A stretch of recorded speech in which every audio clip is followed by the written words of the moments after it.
t'es de retour, ça fait plaisir de te voir. Ouh, qu'est-ce que je kiffe à nouveau appuyer sur ce bouton uploader une vidéo. Et d'ailleurs, si t'as cliqué sur cette vidéo, c'est que tu aimerais savoir comment créer des luttes. Et ça tombe bien, c'est ce qu'on va voir tout de suite après l'intro. Let's go! And ignition.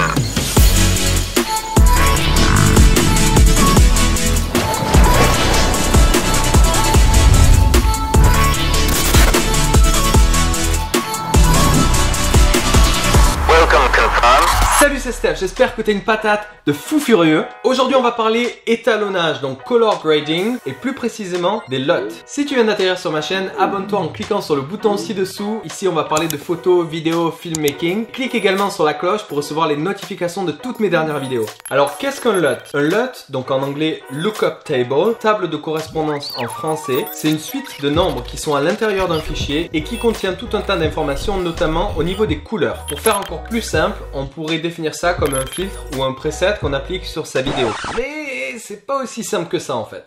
En gros, l'étalonnage des couleurs, c'est le fait d'améliorer l'apparence d'une image pour la présenter dans différents environnements et différents appareils. L'idée en gros, c'est d'avoir le même résultat au niveau de ton image sur tout un tas d'appareils différents. D'ailleurs, on fait exactement la même chose en sound design quand on fait un mastering. Il y a tout un tas de paramètres qui peuvent être améliorés comme le contraste, la saturation, les hautes, les basses lumières, que ce soit donc en photo ou en vidéo. De nos jours, l'étalonnage, c'est quelque chose qui fait partie intégrante de notre workflow et qui va même donner une touche artistique à tes vidéos. Ça peut être d'ailleurs un style qui va faire qu'on reconnaisse ton travail instantanément. Après, il faut pas non plus voir les LUT comme une sorte de baguette magique qui va faire que ton étalonnage soit parfait dès que tu l'appliques sur ta vidéo. Bien au contraire, il faut s'en servir comme un outil et d'ailleurs, si tes plans sont bien étalonnés, tu peux vraiment donner un look cinématique à ta vidéo. La plupart du temps, les fichiers LUT se présentent avec une extension en point cube, mais il existe aussi d'autres extensions comme le point 3DL par exemple ou le point MGA. D'ailleurs, il existe tout un tas d'autres extensions aussi, mais dans la plupart des cas, c'est le point cube qu'on retrouve. Pour pouvoir utiliser un LUT, il va te falloir un programme ou un plugin qui va te permettre de le charger et de l'appliquer sur un ou plusieurs de tes clips vidéo. Dans les plugins que j'utilise principalement pour l'étalonnage, il y a Color Final ou Color Finale en anglais et MLUT. Ils sont vraiment super simples à utiliser et d'ailleurs Color Finale est vraiment très élaboré d'un point de vue étalonnage. Pour créer un LUT, ça va être très simple. Je vais te mettre un lien dans la description de cette vidéo qui va te permettre de télécharger un logiciel gratuit et c'est donc ce logiciel que l'on va utiliser. On passe directement sur mon ordi et t'inquiète pas, je te montre tout ça en détail. Dans un premier temps, on va commencer par lancer Final Cut. Et je vais reprendre un projet que j'avais réalisé la dernière fois. Donc c'est une petite séquence de plans que j'avais tourné il y a quelques mois en arrière. Et c'est d'ailleurs une séquence que j'ai placée dans le dernier vlog Vintage que tu peux retrouver en cliquant sur le lien en haut à droite. Donc là on a toute une séquence de plans non étalonnés. Il faut savoir que je shoot avec le Sony A7 III pour la plupart du temps et notamment en format HLG. On reparlera de ce format dans une autre vidéo. Mais pour résumer, en fait c'est un format qui te permet de filmer en HDR, c'est-à-dire en exposant parfaitement ta vidéo autant dans les hautes lumières que dans les basses lumières. Donc en gros quand les rushs arrivent dans la timeline, je sais que sous Premiere Pro il les détecte automatiquement et il applique automatiquement donc ce preset qui te permet de lire les vidéos correctement, donc le Rec 2020. Les vidéos arrivent comme ça donc sur Final Cut, donc c'est à moi en fait d'activer donc ce preset qui va permettre de reconnaître donc que ça a été filmé en HLG. Donc en fait il va falloir extraire une image d'un de ces rushs et c'est donc à partir de cette image qu'on va se baser pour créer notre LUT. Je prononce LUT et pas LUT parce que c'est en anglais en fait c'est LUT pas LUT. Enfin tu m'as compris quoi. Donc voilà, donc j'aime bien ce rush parce qu'il contient pas mal d'informations et on a quand même pas mal de couleurs différentes. Donc ça va permettre de donner quelque chose d'assez sympa. Donc l'idée c'est de se placer sur une trame en fait de notre clip vidéo. Donc par exemple ici. Donc dans l'idée j'exporte une image donc de ce clip vidéo. Donc je fais fichier, partager. Oui c'est vrai, j'ai oublié de te dire mon Final Cut est en anglais parce que j'habite en Australie. Et donc là, enregistrer l'image active. D'ailleurs ici il me le met en français, va savoir pourquoi. Je vais donc l'appeler test film LUT. On vérifie donc que la photo soit en JPEG. On clique sur Next. On choisit un endroit où enregistrer cette photo, donc sur le bureau notamment. On clique sur sauvegarder. Voilà, donc on retrouve notre photo ici sur le bureau. Donc là maintenant tu vas cliquer sur le lien qui se trouve dans la description et tu vas atterrir sur cette page là. Donc tu peux simplement télécharger le logiciel gratuitement ou alors même faire une donation du montant que tu veux. Donc on le télécharge ici. Donc tu as tout un tas de documentation en anglais qui va te permettre de comprendre comment utiliser ce logiciel. Mais en tout cas c'est très simple. Il te donne même d'ailleurs des LUT gratuits. Ça te permet d'avoir quelques LUT assez intéressants et assez sympas. On installe donc le logiciel. Voilà, une fois le logiciel installé, on double-clique sur l'icône pour le lancer. On va générer donc un fichier ALD. Donc il suffit de cliquer sur Generate ALD. On enregistre ça sur le bureau. Là, on vient de générer un fichier qui va nous permettre de créer notre LUT. On garde le logiciel ouvert puisqu'on va en avoir besoin juste après. Et maintenant, on lance Lightroom. Pour les besoins de cette vidéo, je crée donc un nouveau catalogue Lightroom. Et dans ce nouveau catalogue, on va donc importer les deux photos. Donc le fichier généré par le logiciel, donc le fichier ALD, ainsi que la photo qu'on a exportée de Final Cut.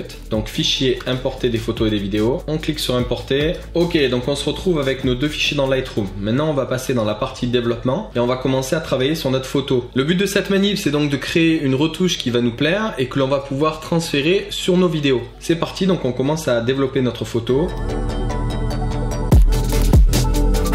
Ça va vraiment être des retouches qui vont te plaire à toi. Donc cette partie-là, elle est vraiment libre. C'est à toi de développer la photo comme tu en as envie. Et c'est ce qui va te permettre de créer des LUTs donc relativement différents les uns des autres. Voilà, une fois les modifications effectuées sur ta photo, donc là moi je suis assez content du résultat.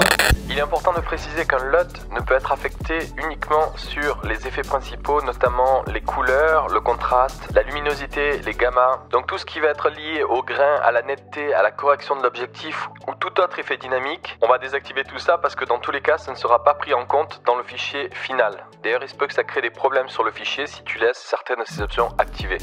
On va donc copier les paramètres, donc avec commande C, et les coller donc sur notre fichier généré, le fichier ALD qu'on a importé précédemment. On va faire un commande V pour coller du coup toutes les informations. Ici, on va exporter notre fichier. On fait bien attention que le fichier soit en JPEG, en résolution 72, et on clique sur exporter. Nous avons à présent notre fichier généré ici. On va donc revenir sur notre logiciel et cliquer sur Convert to Cube. On sélectionne donc notre fichier ici, on appuie sur ouvrir, et là, il nous génère automatiquement donc un fichier en point cube. Et c'est donc ce LUT que l'on va utiliser sur nos clips vidéo. Avant de retourner sur Final Cut, je vais placer ce LUT dans mon fichier qui contient tous mes LUT. Donc je vais dans Film, Motion Template, Effects. J'ai un fichier Color Finale dans lequel je place tous mes LUT. Donc j'en ai énormément. Je vais donc le placer à l'intérieur d'un fichier qui contient mon nom et mon prénom. On revient donc dans Final Cut. La plupart du temps, tu as envie d'appliquer un LUT sur la totalité de tes clips pour garder une certaine consistance. Donc en général, moi j'utilise un fichier qui s'appelle Look Grade et que je place au-dessus donc de plusieurs clips, ce qui va me permettre d'avoir le même effet. Ne t'inquiète pas, je vais te mettre tous les liens dans la description pour acheter les différents plugins, notamment Color Finale. Il y en a un autre qui est vraiment cool qui s'appelle MLUT. C'est un plugin qui va te permettre d'appliquer donc des LUT.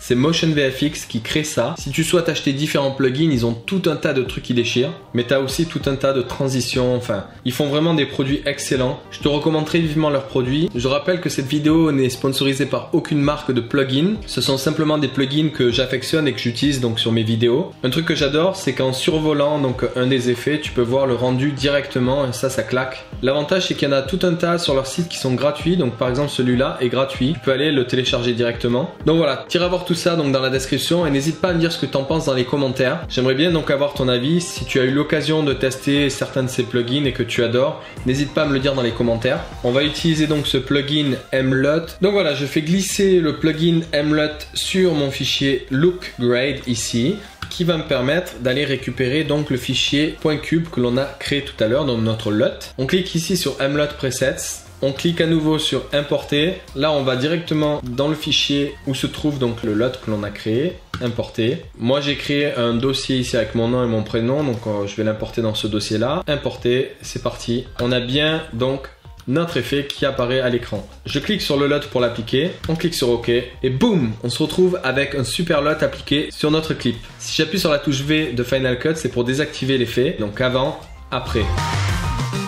En 2 clics seulement, tu peux avoir ton LUT appliqué. Donc on retrouve le rendu que l'on a généré tout à l'heure et franchement, je le trouve vraiment sympa en fait. D'ailleurs, je trouve qu'il s'applique vraiment bien sur tous les autres rushs, donc ça c'est super stylé quoi. Waouh! On a vraiment un rendu cinématique, donc c'est top. C'est tout ce que j'adore. Et comme je suis généreux et qu'il est bientôt Noël, je vais te mettre ce fichier que j'ai créé en cadeau, en plus en téléchargement dans la description. Ne me remercie pas, c'est cadeau.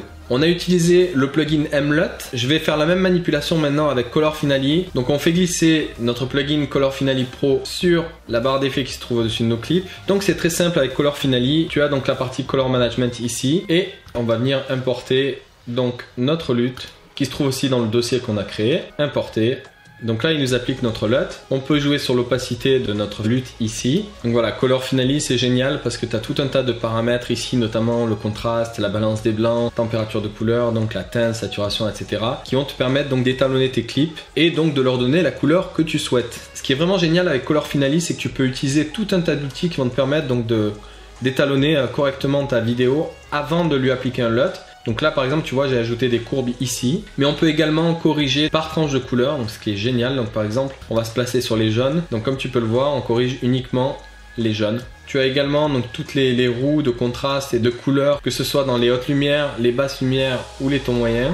Donc voilà, j'espère que cette vidéo t'a plu. Mets un gros pouce vers le haut parce que ça va m'aider à référencer cette vidéo. Partage-la à tes potes et n'hésite pas à me dire dans les commentaires si tu as des problèmes pour installer quelques plugins ou logiciels que ce soit. Je me ferai un plaisir donc de te répondre et t'aider. Abonne-toi à la chaîne si c'est pas encore fait. Et en attendant, je te retrouve dans la prochaine vidéo. Et n'oublie pas, crée la vie de tes rêves.